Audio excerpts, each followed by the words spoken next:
Support for this episode of Judaism Unbound comes from the Oshman Family JCC in Palo Alto, California, whose vision is to be the architects of the Jewish future. The Oshman Family JCC is an incubator for new expressions of Jewish identity. It creates innovative Jewish learning, celebrations, and arts programs that inspire personal connections to people and ideas from across the Jewish world. Learn more at www.paloaltojcc.org. This is Judaism Unbound, episode 151, Judaism from a Transgender Perspective. Welcome back, everyone. I'm Dan Liebenson. And I'm Lex Rofberg. And we are thrilled to welcome you to 2019, the year in which we expect our 1 millionth download of Judaism Unbound, actually in just a couple of months. We'll keep you posted about that. And all in all, a really exciting year for us. We're so grateful to all of you who made end-of-year donations, and especially to all of you who answered our listener survey. We'll be following up with you to let you know what we've learned from that survey and what we hope to do going forward, also in the months ahead. As you know, if you've been listening to Judaism Unbound for a long time, our podcast is all about helping our listeners access interesting people and perspectives that they may not always get a chance to encounter. We're especially excited to be able to launch 2019 with a guest who will help us in both of those dimensions. Our guest today is Joy Ladin. She is the David and Ruth Gottesman Chair in English at Stern College of Yeshiva University. In addition to being a professor of English, Joy Ladin is also an essayist and a poet, and she has written 2 books of nonfiction that are going to be our focus today. Her first book of nonfiction, a memoir called Through the Door of Life, A Jewish Journey Between Genders, told the story of her gender transition and how she built a new life for herself moving forward. Her most recent book is called The Soul of the Stranger, Reading God and Torah from a Transgender Perspective. Joy Ladin has written a total of 11 books, including many volumes of published poetry, with titles such as Transmigration, Coming to Life, Impersonation, and most recently, The Future is Trying to Tell Us Something. She also has given a wonderful TEDx talk called Ain't I a Woman, which is available online. Joy Ladin holds a PhD in American Literature from Princeton University and has won more awards than we can do justice to in this introduction, which has already gotten quite long. So without further ado, Joy Ladin, welcome to Judaism Unbound. It's such a great thrill to have you on. Thank you. It's great to be here. So, could we just start off by hearing a little bit about your story in your own words for our listeners who are not familiar with it? I grew up in the 1960s, and like many of what we would now call transgender children at that time, I grew up in hiding and without an awareness that there were other people like me. So from a very early age, this doesn't always happen with trans kids, but from a very early age, I had a sense of female gender identity, but I picked up quite quickly that my sense of myself was not like other people's sense of me. Because there was no acknowledgement that somebody like me could exist, I assumed that this was something that shouldn't be spoken of, that it was a bad thing, that it was a shameful thing, and that I had to hide the fact that I didn't identify as the male that everybody saw me and knew me as. Although I did find out that there were other people like me, I remained afraid for most of my life to actually live my female gender identity. And for me, that fear was, the root of it was a fear that I would be unlovable if people knew me as I was. That was kind of the assumption that I made as a child. Like, don't let your parents know who you really are, because if they know, then they won't love you. They'll see you as something monstrous. And so I kept making the same decision, which was I would rather be loved, even though I didn't feel people were loving me, than be myself and be seen as unlovable. That continued until my mid-40s, when I started breaking down physically and emotionally. I struggled with suicidal depression all my life. That's also common for trans people. But at this point, I realized I simply couldn't go on living as a man, and I had to decide whether killing myself or gender transition was the better option. And strange as it may seem, that was a really tough choice for me. It wasn't obvious. Other people seemed to feel like that was a no-brainer, but I felt like, yeah, really, there are benefits and drawbacks to both options here. And so the big thing for me was that I knew that if I started living as myself, I'd come out to my college girlfriend who had been married when we were sophomores. And she had said at the time, and I knew this was true, that as a heterosexual woman, she couldn't be with somebody who didn't look like and act like a man, which I think is reasonable. So I knew that if I couldn't keep living as a man, that would be the end of my marriage. At that point, we had 3 small children. I would lose my home. And because of this lifelong assumption, I thought I would lose everything else also. Certainly didn't think I would be able to go back and teach at Yeshiva University, which is where I was. So I was hanging on till I could receive tenure. My marriage had fallen apart. It was clear that I couldn't hold on very much longer. And more or less the moment I got tenure, I sent out a coming out letter to my dean. And to my surprise, although it's common practice for organizations that are dealing with their first gender transition, they didn't fire me. They put me on what they called involuntary research leave, which was a brilliant invention. I don't think anybody had thought of forcing an academic to do research on full salary before. So the only condition for me continuing on full salary and benefits with my job title was that I not have anything to do with students. So for many academics, this is like a dream come true. Right. But I'd never experienced discrimination before. I really hadn't been an object of anti-Semitism. I was mostly seen as a heterosexual white man. So I didn't know the kind of pain that feeling discriminated against causes. I love teaching at Stern College for Women. That's been fantastic for me. And so this really hurt. As a poet, I'd always seen jobs as just a way to make money to support writing. And given the opportunity to spend the rest of my life making money and writing, it was very strange to me that it hurt. So miraculously, and for reasons that I suspect literally no one knows, after a year, Yeshiva University responded to my attorney's demand letter by saying, "Of course you can come back and teach. We always meant you to come back and teach." They had said over and over again, "You'll never come back and teach." But no, actually, that was a misunderstanding. And so my attorneys lost their vision of a Supreme Court case establishing whether religious organizations can discriminate, because I had just received tenure. I was the dream client. But I got to teach comp and do all the other kinds of work that I loved at the school. So I've been there ever since. But of course, it is different to be there as someone seen as a heterosexual man, which is highly valued by that culture, versus somebody seen as a transgender person, which I think is something that simply is not, Orthodox culture still does not have any slots for those kinds of people. So for most of my students, they either, I think, just see me as other, or they see me as somebody with a serious sexual fetish that I'm trying to drag other people into, or they see me as mentally ill. One creative person opined that I was really a gay man who was transitioning because looking like a woman is a better way to pick up men.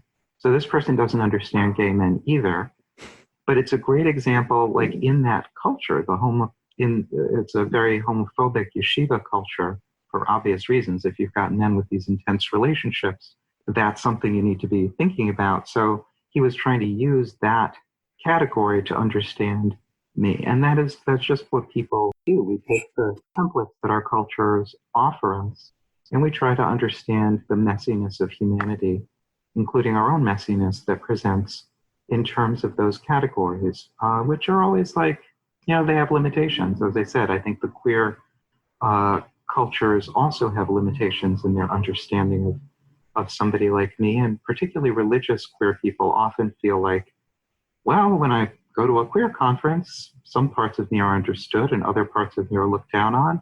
And when in religious contexts, it's the reverse. There's so much in what you're talking about that opens up many, many questions. I wanted to start, though, with a few times you explain, I didn't transition to make myself happy, but I did it in order to live. And I hope that you can elucidate that a little, explain that a little bit for folks.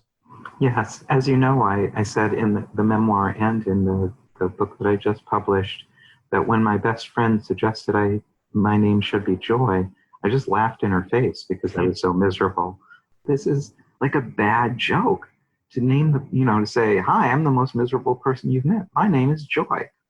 But one of the ways that American culture tries to understand big decisions that human beings make is we try to understand them in terms of happiness.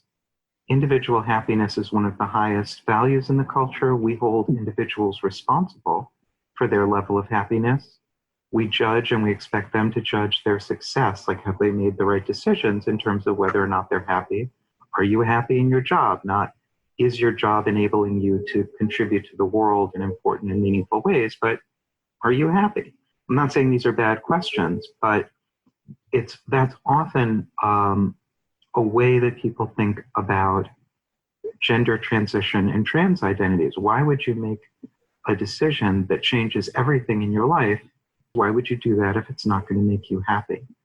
So there are many different kinds of people we now gather under the term transgender, and I really only know one of them well, and that's me. So I'm not trying to speak for everybody, but I do think I've heard many times from the kind of trans person that I am, which is people born into and assigned one gender on the basis of their bodies, but strongly identify with the other gender.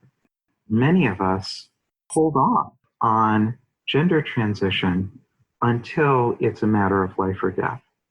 Partly because, and this I think is changing, but when I was growing up, there was simply no way to explain to anybody that I cared about why I would be making this change that would make sense. There's no moral code where you could say, look, morally, I need to do this. If you say, well, I need to be true to myself and honest with other people, most people are like, no, really, we don't need to know this about you. This is TMI. We would much prefer you to act like a gender we understand than do whatever the heck it is you are telling us you need to do. I kept considering this myself. Should I do this? Should I not do it? My culture is like saying, well, will it make you happy? Clearly, it was not going to make me happy. My culture was not valuing. And the first thing my gender therapist asked me, actually, when I started to talk with her about this was, did anyone ever teach you to be true to yourself? And it's striking to me that no, my family didn't teach me to be true to myself. They were, all of us are virtuosos at denial. Like many families, they wanted me to be who I needed to be in terms of other people. Judaism provides the pikuach nefesh idea, which is that if it's a matter of saving your life, there are very few commandments that you shouldn't violate in order to save your life, because you can't actually do any of the other commandments if you're a dead person. The other was that people kept telling me, if you kill yourself, your kids are going to be really messed up and they will be likely to kill themselves. And in fact, I called the therapist in crisis and I said, I just can't go on anymore. And instead of comforting me and, encouraging me the way I had, been looking for, she said, look, you can't kill yourself because you have to stay alive long enough for your children to reject you. If you kill yourself, they will be frozen in their anger at you and their rage. They'll basically spend the rest of their lives stuck at your grave, raging at you, and that will damage them permanently. And she gave me some scary statistics about how much more likely the children of people who kill themselves are to kill themselves. Thank you.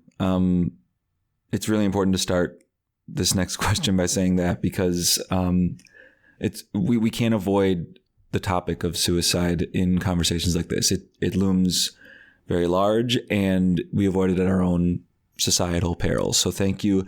And it brought to mind for me, just on a personal note, my uncle wrote a book in the 80s called I Thought People Like That Killed Themselves.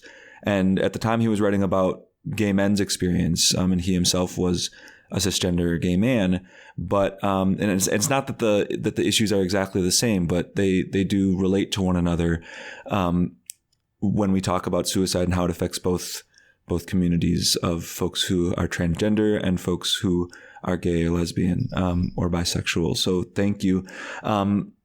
I also wanted to bring up something else that my uncle wrote about because I was sort of thinking along those lines. And that's the subject of religion in queer spaces, along with queerness in religious spaces. And it was kind of eerie hearing you speak because it really echoed a piece he wrote in a book called Twice Blessed, which is about being both Jewish and at the time gay or lesbian. I have that book. Very transformative for me as a straight white cisgender man to open myself up as a teenager to learning about these kinds of experiences. But anyway, I wanted to open up that religious and queer blending or blurring or whatever verb we're using question, because your book, The Soul of the Stranger, does a beautiful job, I think, of doing some of that work. And I'm trying to identify the right language to ask the question, because I don't want to do your language injustice, because my instinct is to ask, like, how is it that you sort of find the trans narratives or find the trans perspectives, some language like that in Torah, and that's in a sense what this book is about. But I don't want to imply that the Torah isn't itself, doesn't contain those stories already, because I know you speak about that. But so, long story short, what was this book, The Soul of the Stranger? What was the verbing that it did, and how does it help us understand the queer and the Jewish experience in our tradition? When I started living as myself and I started talking about trans experience, because the attention that I got really was mostly because of the strange quality of having a trans person at an Orthodox Jewish university. So a huge proportion of the speaking that I've done has been in Jewish contexts, and often about the relation between trans and Jewish identities. And I found that people found this a really strange idea. Many people would say, how can you reconcile these or put these together? And that was, at first, I didn't even understand the question. They'd never been apart for me. And I was so lonely that having an experience, no matter how strange, of connection with anyone, even, God is not a very good playmate if you're 6 or 7 years old, really not a good playmate. But nonetheless, if God's the only person you have to pal around with, I had a strong personal motivation to develop that. And so that's one thing. The other thing is the trans experience of being different, which gave me this motivation not to discount the perception of God's presence. And the third thing was, although my parents weren't religious, my mother has a very strong sense that being Jewish means something. And for my mother and her family, it mostly means ethnic stuff, which I've never related to. So I was, my Jewishness was questioned by my family because I hate gefilte fish, for example. Like, there are all these ethnic Ashkenazic signifiers that I didn't relate to. But because being Jewish meant something to my mother, she connected our family to a synagogue, sent me to a Hebrew school. And when I was in synagogue, I had texts that referred to God. So my Jewish identification didn't come with an institutionalized religion, but it led me into a religious tradition. And I immediately said, oh, other people have perceived God. And so, but because my family and my synagogue was weird also in ways I don't need to talk about, but I was really doing this without religious guidance. I just, I read prayers and I'm like, oh yeah, God, got that.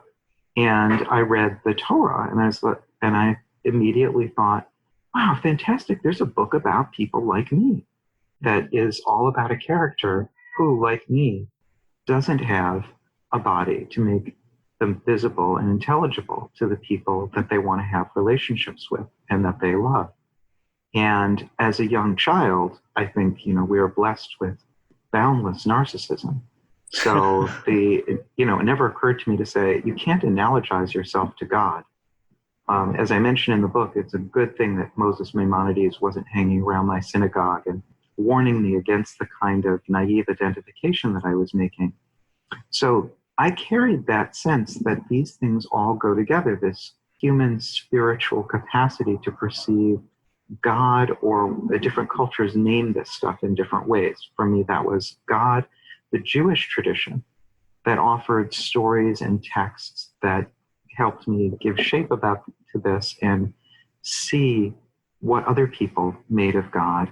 And so these different elements of my life and self, to me, fit together seamlessly, and they literally kept me alive. If I had not felt that I had that relationship with God, and that was something that I shared, at least theoretically, with other people, I don't see how I would have made it out of childhood. As it was, I tried to kill myself a couple of times.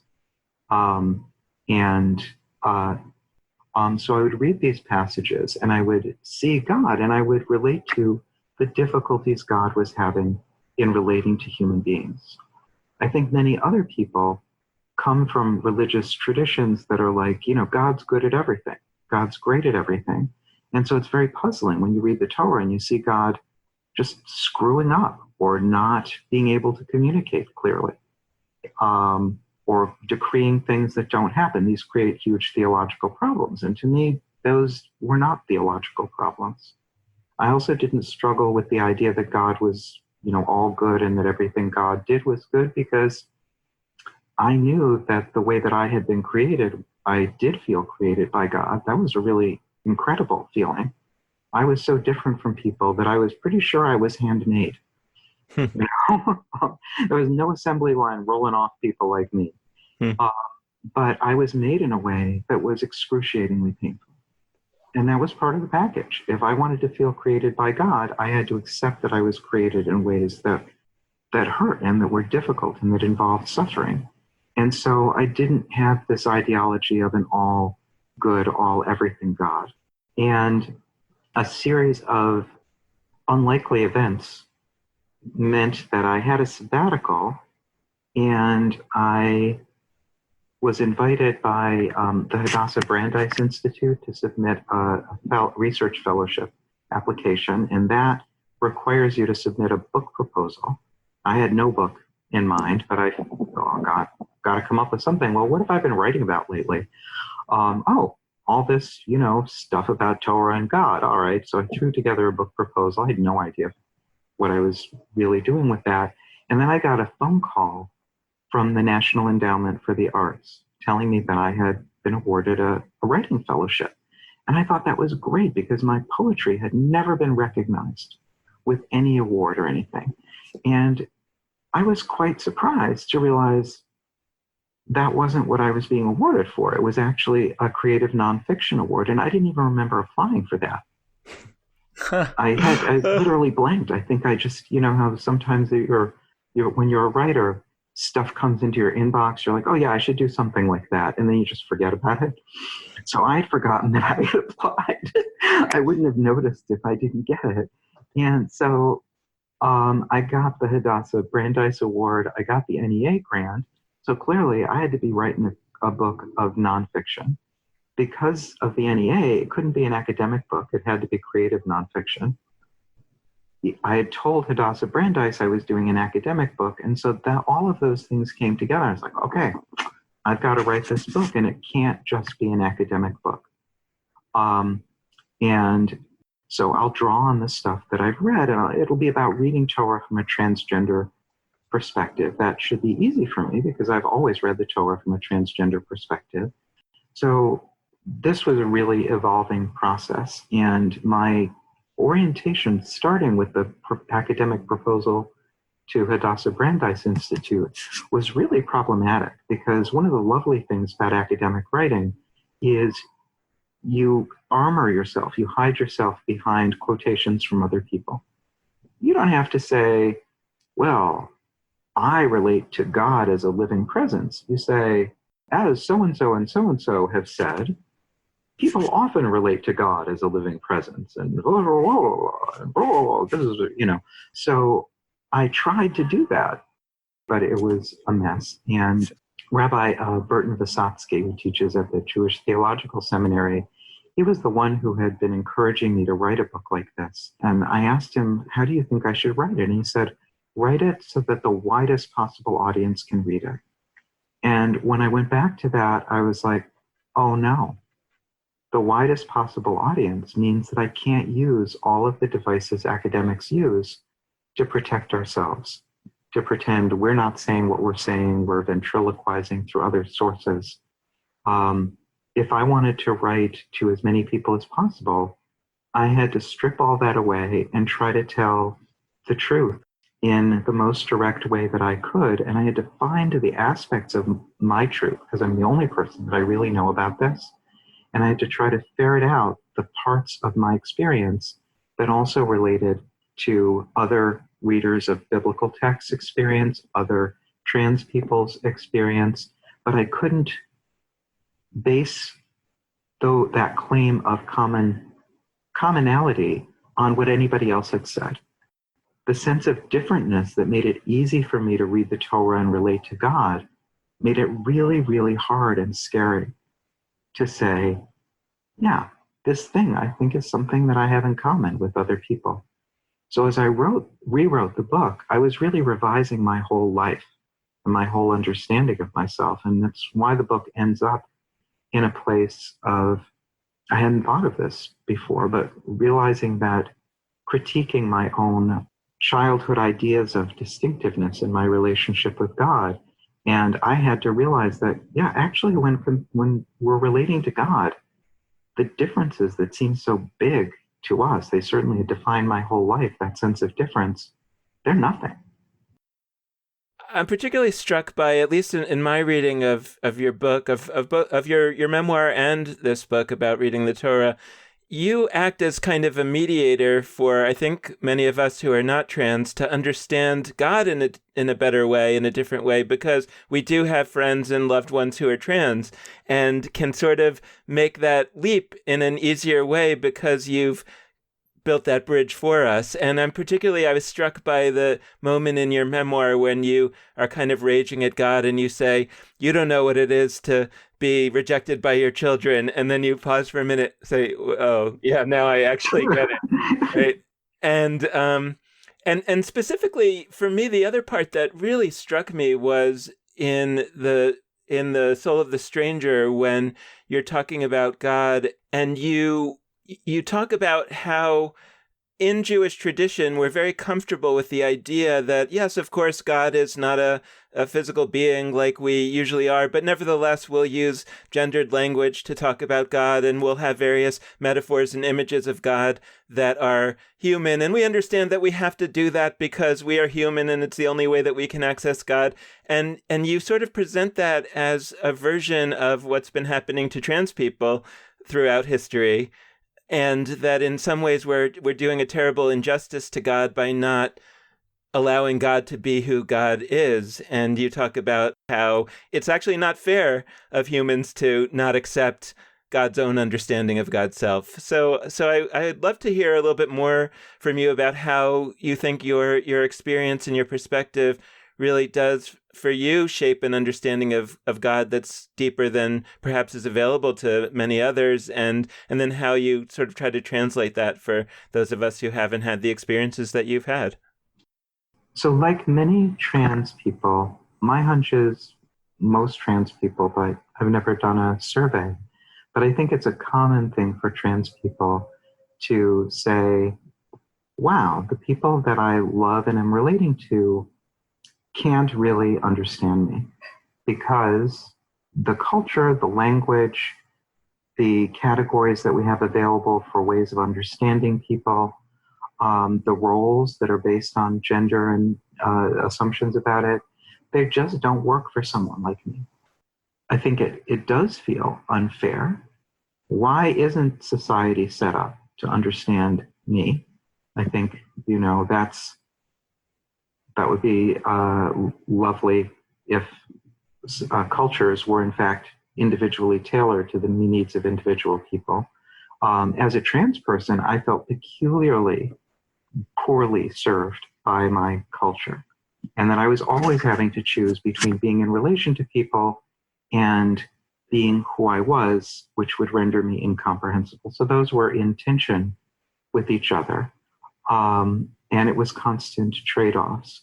For God, those trade-offs are absolute. So it sucks that we can't understand God in God's own terms, but that is the definition of being human. That's where Maimonides comes into the book, because Maimonides thinks in an incredibly sustained way about what it means to have a being at the center of your tradition, of your religion, of your life, that anytime you try to understand that being in any way, you have done a terrible injustice to God.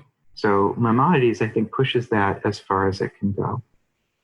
And so one of the things that I realized when I was writing this book was that the way I was, this common denominator way of defining transgender, I didn't want to just talk about being a transsexual of my generation. I wanted to male to female. So I thought, okay, it has to be like anybody who's something more complex that everybody can recognize parts of themselves that don't fit into the cultural categories that are available. And then I realized, well, actually, if you believe, as I do, and this is weird because I don't know what this means when it says God creates human beings in God's own image. I have no idea what that means. That is a Jewish koan, as far as I'm concerned. You take a being that has no image and say you're created in that image. Like, that is the sound of one hand clapping Jewishly. So, but I nonetheless believe that this is true. So there must be some part of human beings, despite how different we are from God, there must be some part of us that is really like God. And I don't believe it's human reason. Human reason has been taken down many pegs thanks to things like the Holocaust and corporate efficiency and monstrous uses of reason. So as I was working on this, I thought, the part of us that must be akin to God must be the part that, like God, doesn't fit into human categories. We have that incomprehensibility, which is why nobody is going to seamlessly fit inside human categories. And that means that at a root level, every human being has this incomprehensible vastness. Trans people and other people who are queer are forced to recognize that because the categories fit us so badly. So for me to identify as trans is saying there's a huge part of me that doesn't fit into these categories. And it's so big, I got to wreck my life and relationships in order to live that and then just see what happens. But I do believe that there is just no human being that is so simplistic that we fit into human categories. That is why I ended up feeling like I did want to make a bridge between trans and non-trans people here, because I was hoping everybody would recognize that we're always making this choice about, is it more important for us to be absolutely who we are? Because if you're with other people, relating to them is going to cost you some measure of your individuality and spontaneity and impulse. But if you love people, and if you want to be loved, if you want to be understood, if you want to be part of community and intimate relationships and friendships, it's a trade-off we make all the time. Yeah, I really appreciate what you're bringing around that trade-off.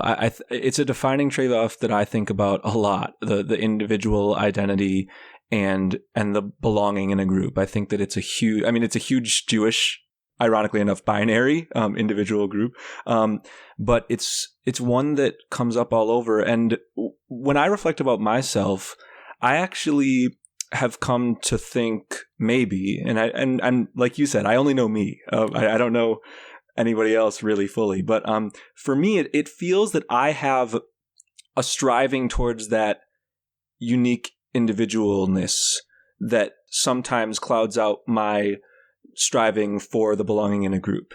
And that does, in fact, lead me in certain respects to not be alone in the sense of not having but to do to what is it, march to the beat of my own drummer, and I've actually found in Judaism a beautiful tradition that helps me on occasion do that, march to my own drummer, that has for most been like entirely out of style for a few thousand years, but it's a ritual that you talked about in your book, which is the Nazirite vow. Because I've actually taken a couple Nazirite vows, and I've taken them for 30 days at two different points. And that's the period that the Mishnah talks about as a 30-day sort of default. So you can also do it for your whole life. But I wanted to open up to you this question of the Nazirite vow, because I think along the thread you're bringing up of individual and group identities, the Nazirite really brings some beautiful questions to light, and you brought them up very persuasively in your book. So what is this Nazirite vow, and how does it connect to questions of being trans, Jewish, and otherwise? First of all, I have to say that I'm having like a sort of a fangirl moment. Oh, I'm talking to somebody who's taken a Nazirite vow. That's really thrilling. Wow. So that is fantastic. And when I was writing that section, I've never been part of any synagogue, or I just don't remember anybody talking about this except as a historical artifact. And I know that it's a living tradition for some people, but I've just never encountered it that way. So I felt like I was really going out on a limb there. And that was an example of something that that was not a way that I had read the Torah all my life or as a child. The Nazirite vows, part of them is you abstain from any contact with any part of a grape plant and any kind of grape product. So no raisins, no wine, no stems. No. So if you are part of a culture where grape growing is a big aspect of that culture, and in fact, part of the Jewish vision of messianic days is everybody's sitting under their own vine. So that's how central this agricultural product is to the culture. Saying you can't have it, and you not only can't have it, but can't be anywhere near it or have any contact with it, is going to really disrupt a lot of social relations. Maybe you don't come from a grape growing family. If you do, your family is really screwed. Suddenly they've lost a worker. You can't market the stuff. You can't be involved in cooking the stuff. If you're a woman, that's going to mess things up. But even if your family doesn't have those kinds of relationships with it, you can't go over to people's houses and have wine or grape juice, or you can't make kiddush. It's at least as disruptive as having a gluten intolerance used to be, right? We've had to develop a whole industry. And at that point, there was no capitalism to say, yeah, we've got to serve the Nazirite community and make grape substitutes. They look like great products, but they are not great products.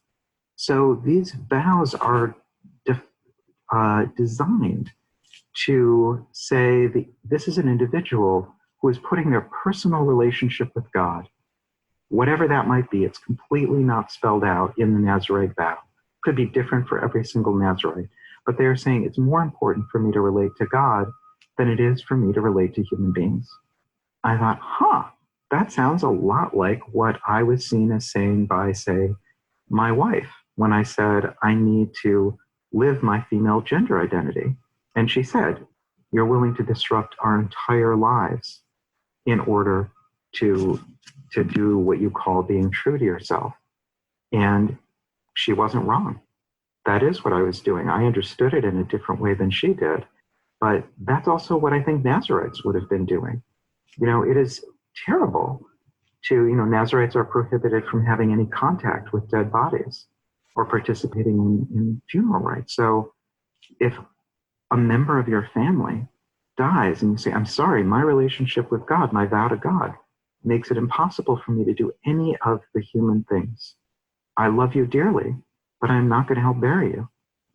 That is a way, that's a clear way that the tradition is saying, yeah, human beings, in order to have a relationship, the Torah connects it with relationship to God, mostly I think because that's all the Torah really cares about.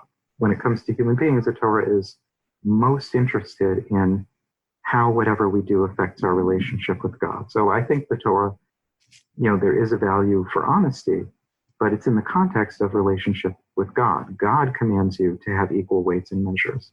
It's not an economic theory that if everybody's cheating everybody else, the economy starts to function poorly and you'll have economic crashes because there's so much fraud in the system. That is a good reason to have equal weights and measures in your business, but that's not the Torah's reason. The Torah's reason is God wants you to do this. So God is sanctifying honest business relations and saying when you violate that, you are cutting yourself off from God. So with regard to this individual self-determination, I didn't see the Torah saying anywhere people just need to be true to themselves. It doesn't say that. But it does often say that people need to be true to themselves for the sake of their relationships with God. Abraham is not a Nazarite. He couldn't have been because those laws didn't exist. But he completely disrupts his family and violates all of his obligations to his elderly father and to other people by following God into the wilderness. There's no human justification for that behavior. But clearly that is the truth that Abraham felt he needed to pursue. Your relationship with God is sometimes going to need you to do things that seem crazy and wrong, or at least massively inconvenient to the human beings around you. You're going to have to violate their rules and categories and expectations, and they're not going to understand why you're doing it because you're doing it for the sake of a relationship with a being who doesn't make any sense. As I have been reading your work that helps us look at the material of the Jewish past in a new way through a trans perspective, it got me thinking, as I always am, about the Jewish present and thinking about how to understand and interpret elements of it from a trans perspective, both in terms of understanding it better and perhaps understanding a little bit based on what trans people have gone through and how they've dealt with some of these things, as to maybe there's some wisdom there for all of us. I'm thinking about it this way, that there's a similarity to the way that a lot of contemporary American Jews, at the very least, are experiencing Judaism, I think, because I think that they have an impulse that the way that we've been taught to be Jewish isn't right, doesn't work for us. It doesn't feel right to me. I don't feel good in it. I don't want to leave it. I imagine that there's another way to be Jewish that's more compelling, but nobody has told me about it.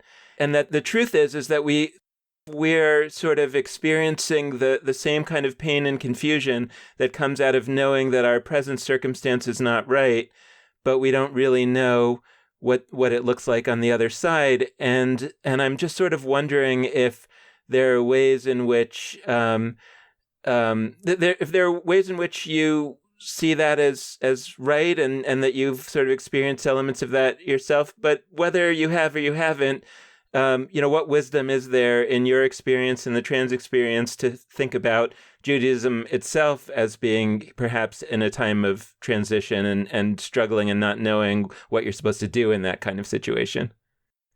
That moment in the Jewish present has been recurring in different forms, at least since the Enlightenment.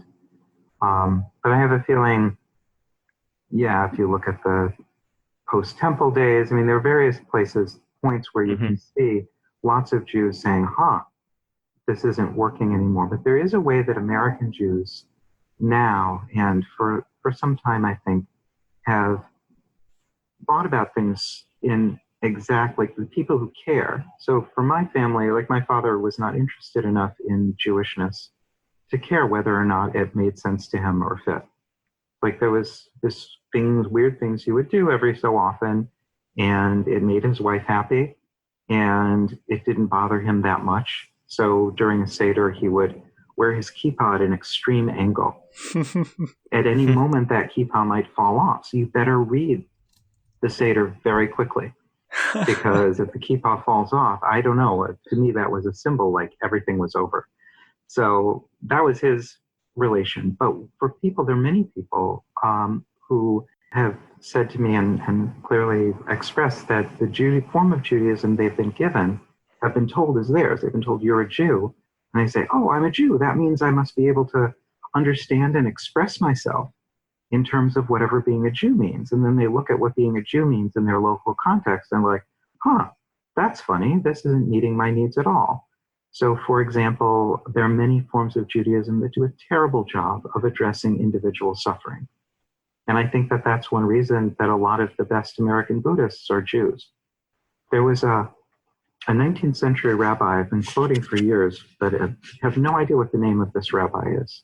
So you just say a rabbi and everybody accepts that for some reason. But the quote that I saw that I glommed onto was, anyone who doesn't feel that they're in exile is not really awake. For that rabbi, that sense of, I'm here, I'm supposed to be able to make a life here, but it just doesn't feel right. I don't have what I need to make sense of myself and my life. For him, that was a basic condition of humanity, of spiritual awakeness. You have to have that sense of dissatisfaction. I was certainly never taught, and I think a lot of Jews are never taught in America, that you're allowed to do something with that. That, Judaism has been around for 3,000 years. Literally nobody knows everything that has been Jewish. And that means that nobody knows everything that could be Jewish. Any version of Jewishness we've been taught is just a teeny little edited selection. So if you don't like it, you're just scratching the surface. None of the categories for trans people, there are 64, 128, whatever it is, however many Facebook comes up with, they will never be enough.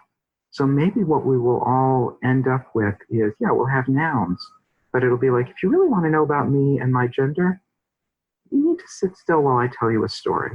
And I think that that is what this sense of dissatisfaction with what it means to be a Jew is summoning us to do.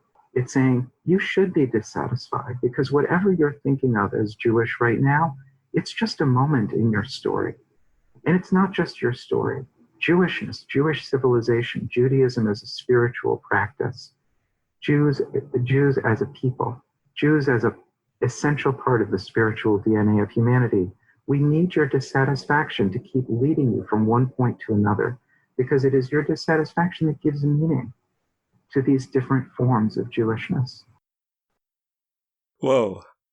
In so many ways, I think you encapsulated what this project of Judaism Unbound is trying to do, in terms of stoking that dissatisfaction, and acting on the dissatisfaction. So just thank you. But as we close, really open-ended, just are there any things we haven't been able to touch on yet? Any ideas, any thoughts, any parts of your book, anything that you'd want to leave our listeners with? I mean, I'd name that we just have a ton of folks listening who are themselves trans, and we very regularly, we always end our episodes by calling for feedback and questions and whatever. And we are in touch with folks who themselves identify as trans, which means a lot to us. But just to those folks, or to all our listeners, cisgender, transgender, with one foot in each, however it might be, what are some parting thoughts for them as this episode closes? I think what I want most to say is how grateful I am that your starting assumption was also one of the things that I hoped would be demonstrated by the book. The book that I wrote is really meant to be the starting point, because all I have to work with is this tiny little one person's set of experiences and readings. My hope is that by the end of the book, many people will say, oh, being trans is one of the flavors of being human. Being a trans Jew is one of the flavors of being a Jew. And like every other way of being human or being Jewish, it has perspectives and insights to offer. And once we recognize the humanity of trans people, those insights they don't only belong to trans people.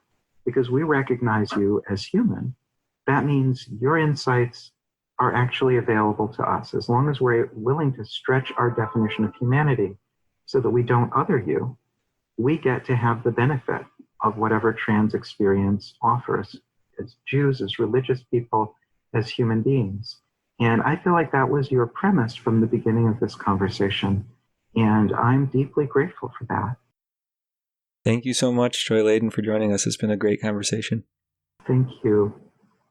And thanks so much to all of you out there listening. We really appreciate you tuning in, and we hope that you'll do so in the future. We want to close out this episode as we always do by encouraging you to be in touch with us, and there are a wide variety of ways for you to do that. First, you can head to our Facebook page, Judaism Unbound. Second, you can go to our Twitter feed at Judaism Unbound. Third, you can go to our website, JudaismUnbound.com. And last but not least, you can hit us up via email at dan@JudaismUnbound.com or lex@JudaismUnbound.com. The last request we'd like to make is that we really deeply appreciate any amount of financial donation you're able to set aside for us. And you can do that either on a monthly recurring basis or a one-time gift at JudaismUnbound.com/donate. So thanks so much for listening. And with that, this has been Judaism Unbound.